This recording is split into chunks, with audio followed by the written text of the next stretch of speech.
You need to start a nutrition journey because no matter how hard you're working out in the gym, if you're not seeing progress on the scale and you're looking from the mirror after you get out of the shower and you're not satisfied with what you see, your belly's still poking out, you're hiding your shape inside of your clothes, well, your food is off. So in this video, we're gonna cover how to start a nutrition journey, how to lose weight from it, and how to actually maintain the results you get, because too many people get into programs and lose weight while they're in it, and then they gain it all back. So let's get started. So the first step is to actually not track your calories and don't even track your macros. I want you to just try, literally just try to be healthy.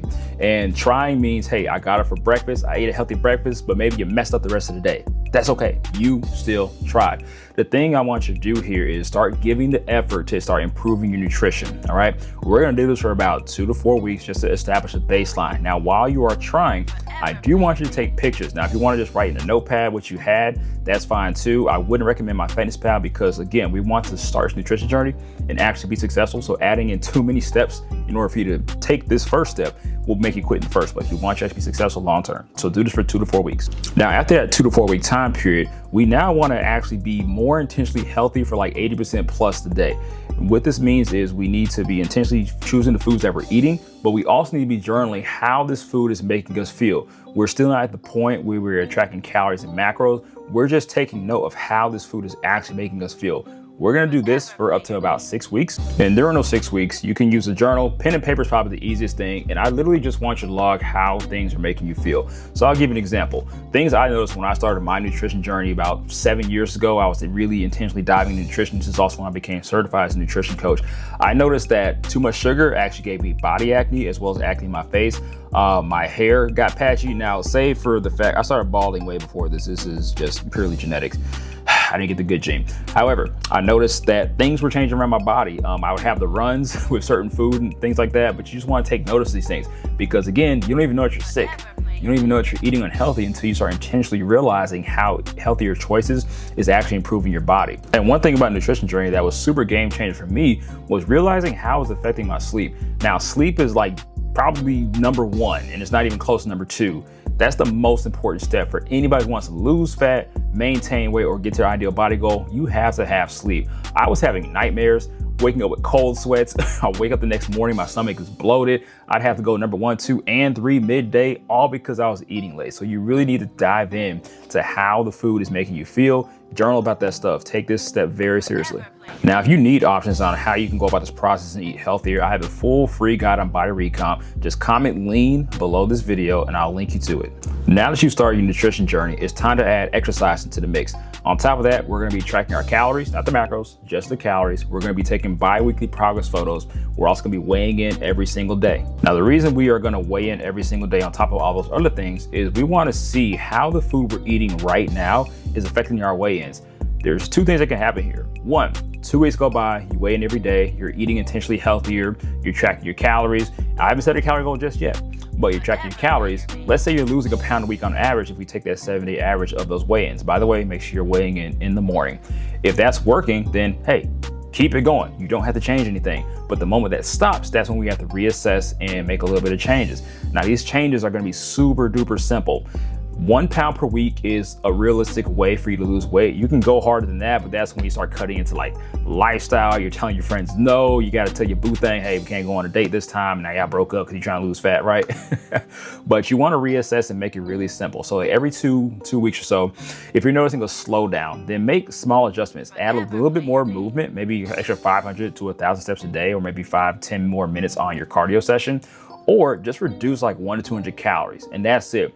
You see, we wanna make these subtle changes because we wanna make sure that we can continue to lose this fat and break plateaus over time. Because if we make drastic changes, every time we get to our body goal, we're gonna have to make drastic changes again just to get back to it, and that's not what we wanna do here. The overall goal is to set up a lifestyle for yourself, so when you lose the weight, you actually kind of enjoy the process, because there's gonna be some hunger that comes along with it. That's just the territory of losing fat. But it's not as drastic of staying there when you have to maintain the body goal. And I'm gonna tell you, as somebody who's been sporting a 6-pack and been pretty lean for well over a decade, once you get there, it's actually easier to maintain. You actually don't have to work so hard as you did when you actually cut weight to get there. Matter of fact, the harder part is eating enough food to keep up with the body goal that you built. Now, if you made it this far, congrats, because focus is what you're gonna need in order to keep the weight off. You see, most people can lose weight in any kind of program, 90 days to lose 15, 20 pounds, cool.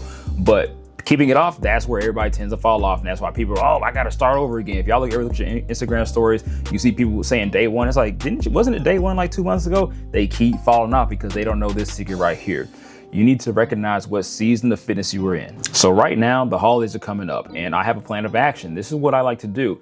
I don't like cold weather, and I also enjoy my family and food during this time, but I also don't pig out.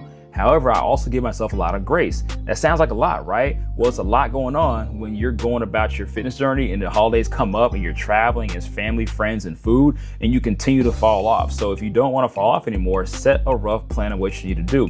So around the holiday time, my thing is I have to remain active. That's like it's a no-go. Like I have to remain active. The second thing is I give myself grace around Thanksgiving and Christmas because I don't cook like that. I also eat soul food like that around a year or takeout food, none of that stuff. And it's comfortable. If I were to slip up and it's Wednesday and I got a donut, I love donuts, I'm not gonna beat myself up. Why? It's the holidays. This is my time frame to do that. November, December, I give myself a little bit of leeway. But the only caveat is I have to remain active. That's like one of the rules of this season of fitness. When the New Year's come, I have like this lock-in mindset. I don't know what it is. Like 90% of people get it because over 90% of people set goals in New Year's.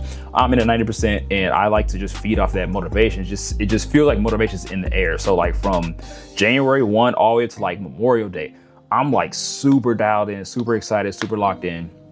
And I lean heavily into that. It helps me cut fat if I need to cut fat, build muscle from folks on building muscle, but I personally, I don't bulk during that time. I'd rather maintain leanness or cut down a little bit more because in the summertime, the next season, I like to hang out with my friends. I might like to go watch a game or just do something. And that something usually includes food. So I've worked hard enough to where if I put on like maybe 5 to 7 pounds during the summer, it's not the end of the world because I know the fall's coming up. I'm gonna do like another little lock-in period and then we're gonna be right back here at the time of this video, which is November, to the holiday season. So you wanna set up a season of fitness because this is gonna tell you, okay, I slipped up on my diet, but it's also December and I allow myself to slip up on my diet because it's December. So therefore I did not slip up on my diet. So you don't have to be locked in year round. And matter of fact, it's already scientifically proven that you don't need to be locked in year round. You need those psychological breaks, all right? So give yourself a little more grace and set up your calendar for yourself around the year when it comes to your nutrition journey so you can stay consistent long term. Now, if you're somebody who's been stuck losing fat for a long time, you're working out, you're meal prepping, but it ain't working, I've been running my online coaching program for almost 10 years now. This is how my client Carla lost 23 pounds in less than 90 days with me. And we checked in recently. And since she's stopped the program, she's down another 10 pounds. So my program is set up for you to not only lose weight, but to keep it off long term. Now, if you want to learn more about Body Recomp, then watch this video right here. This is where I break down the workouts, the nutrition plan, and the calendar split overall that you need to make sure that you Body Recomp successfully in 2026. I'll see you there.